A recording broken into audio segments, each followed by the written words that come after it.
Good morning, my dear students. Today I want to narrate something about how to write forensic medicine practical record.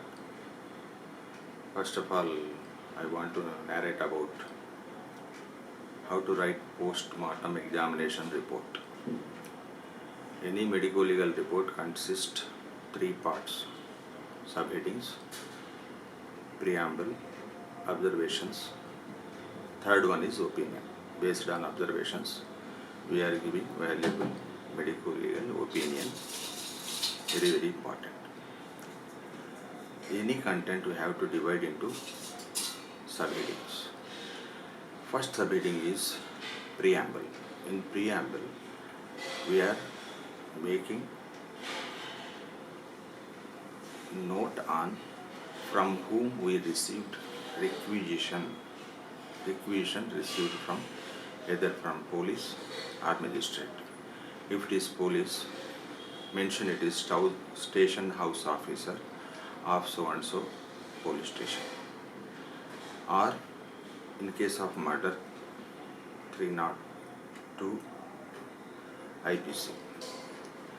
In such case, we are receiving requisition only from Inspector of Police. Even Sub-Inspector of Police is not a competent authority.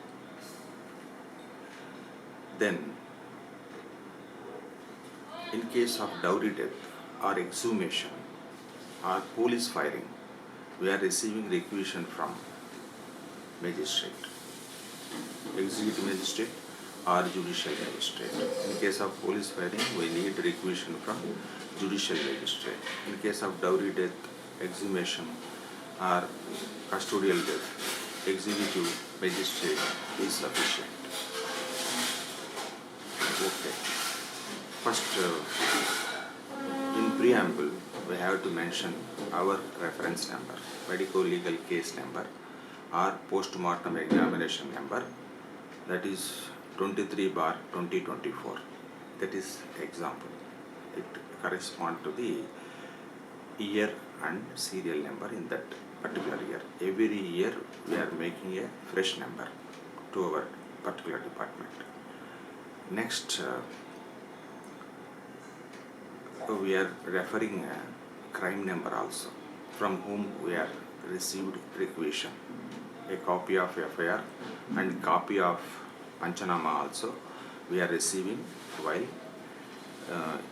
initiating post-mortem examination. So we are mentioning in the top of the report medico-legal case number and crime number. Crime number also is same, just like medico-legal number, 34/2024 of so and so police station. For example, Thiruvarkadu police station or Poruru police station, like that. Next, coming to the body received or body brought by constable, name, his number and which police station, and case is booked under which section of IPC or now BNS. Next, this is about preliminary particulars. And one more thing, post-mortem examination report is initiated what time? So and so. For example, today, 2nd November. Post-mortem examination requisition received by 10 a.m. and post-mortem examination conducted by 11 a.m.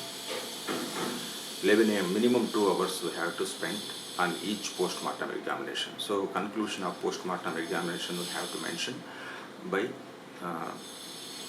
1:30 or 2 p.m. like that. Next, details of deceased.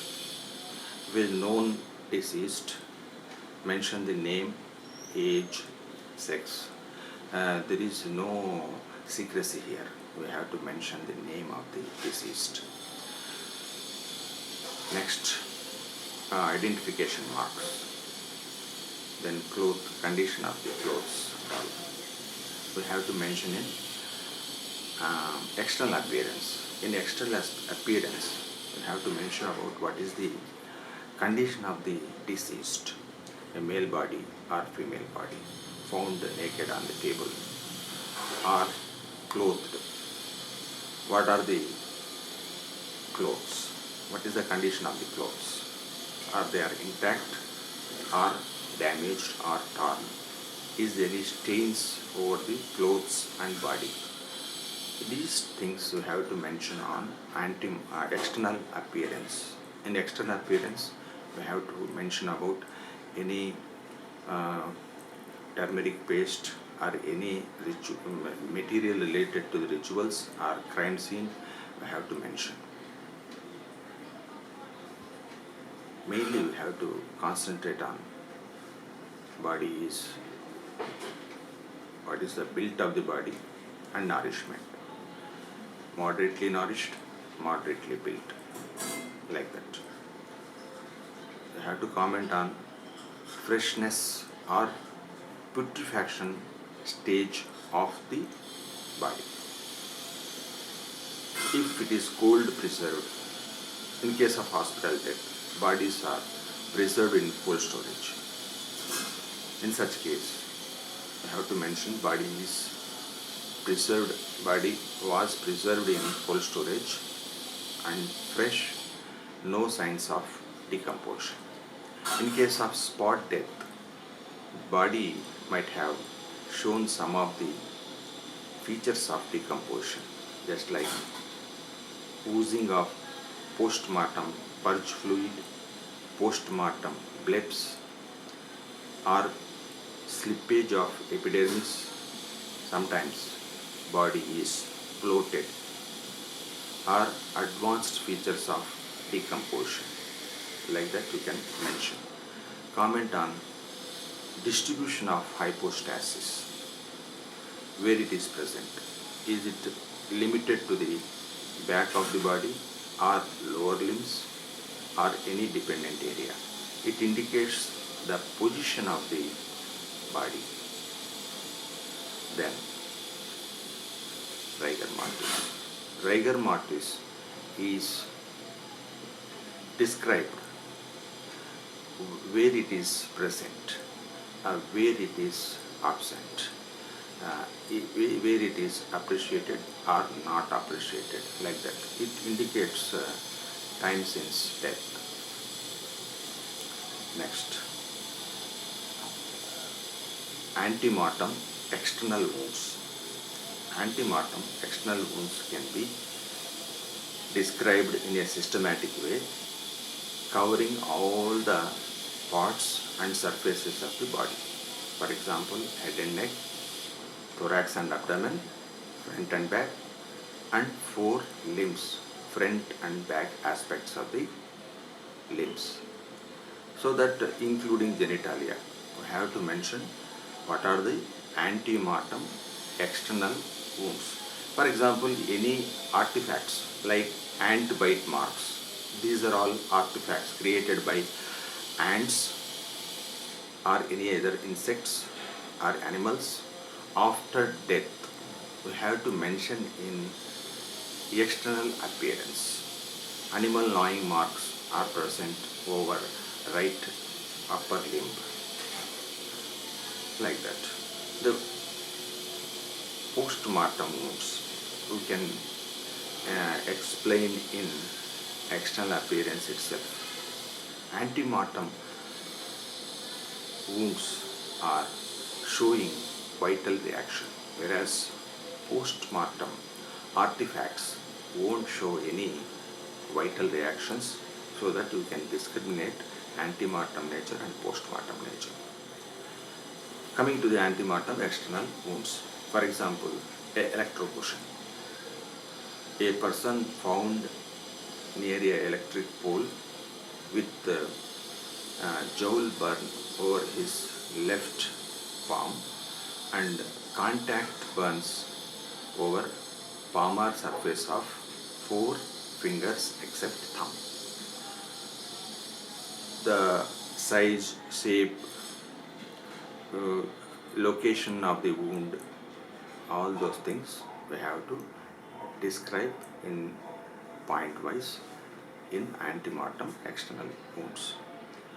Any abrasions, any contusions, any lacerations, or any chop wounds, we have to mention dimensions in centimeters, length, breadth, and depth, and location over the body, rough shape of the wound, direction of the wound, for example, horizontal, vertical, oblique, such description, and what is the healing process, or bleeding or clots presence, stage of healing we can describe.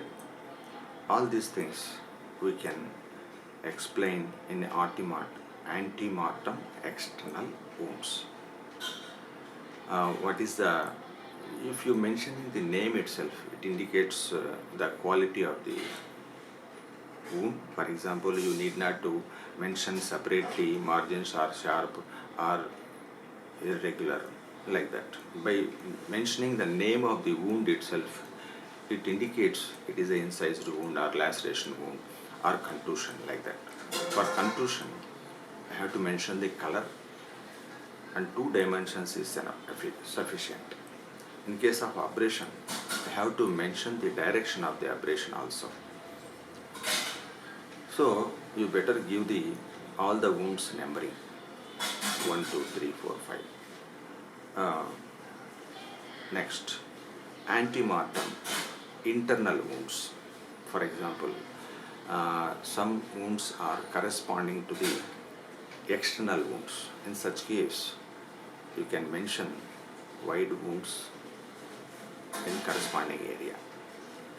In the deeper parts of the corresponding wound, we can mention laceration of the brain or laceration of the liver underneath wound number 4, underneath wound number 3, like that. In case of poisoning, internal organs are usually congested in cut section. In case of death due to hemorrhagic shock, internal organs are pale in cut section. During writing about internal organs, we have to specifically mention about what is the contents in stomach. What is the smell of the contents of the stomach? Is there any specific odor related to any poisoning, any pungent odor, alcoholic odor, or any specific smell you have to mention in your postmortem examination report?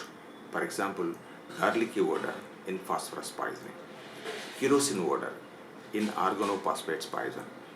Most of the organophosphate poisons, kerosene is the solvent.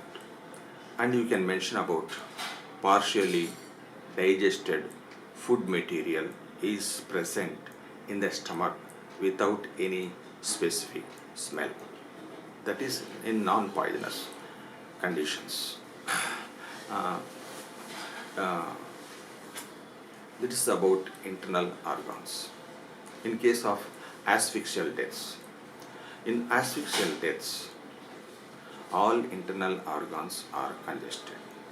In external feature, we have to mention about cyanosis of the nail bed and fingertips, and tip of the nose, lips is seen. Next, any petechial hemorrhages in the conjunctiva, you have to mention in asphyxial deaths. Cyanosis, congestion, and petechial hemorrhages are triad of asphyxia. Coming to the internal organs, in case of asphyxia is already told, that is cut section, congested. Then coming to these are all observations part. The third part is based on observations. We have to mention about opinion. In opinion, we have to mention about cause of death and time since death. Cause of death, usually in case of road traffic accident due to multiple wounds. The cause of death is as a result of, as a complication of multiple wounds.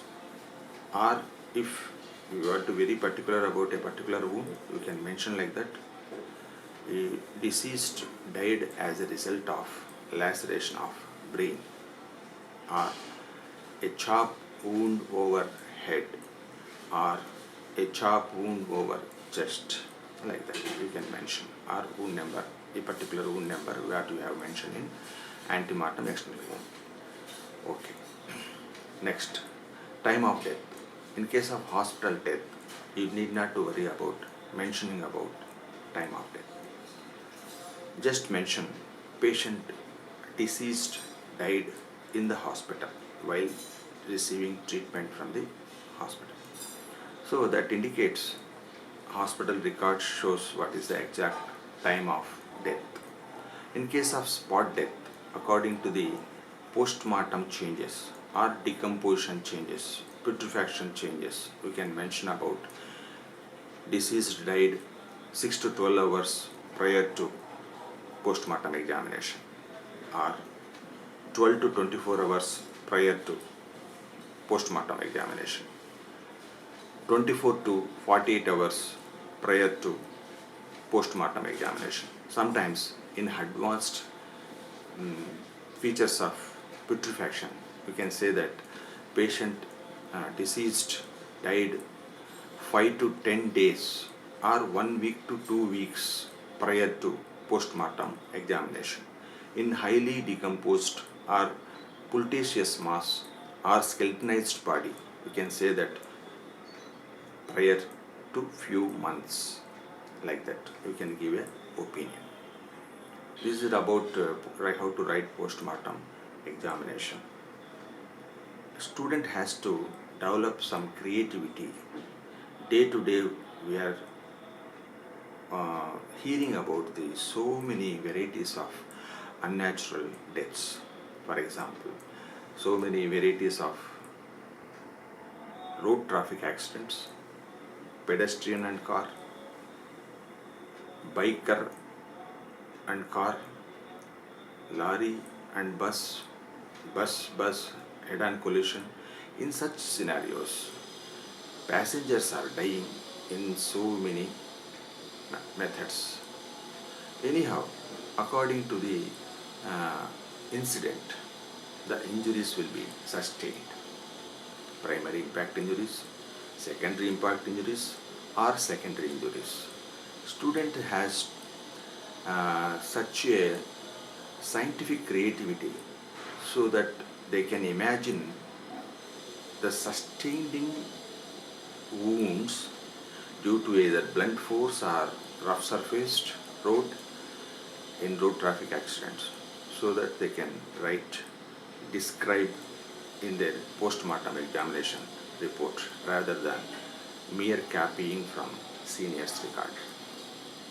Next, in case of stab wounds or chop wounds, a hat line injuries mostly because of fall, mostly they are accidental, whereas the injuries over the hat line is homicidal in nature, is because of attacked by some other.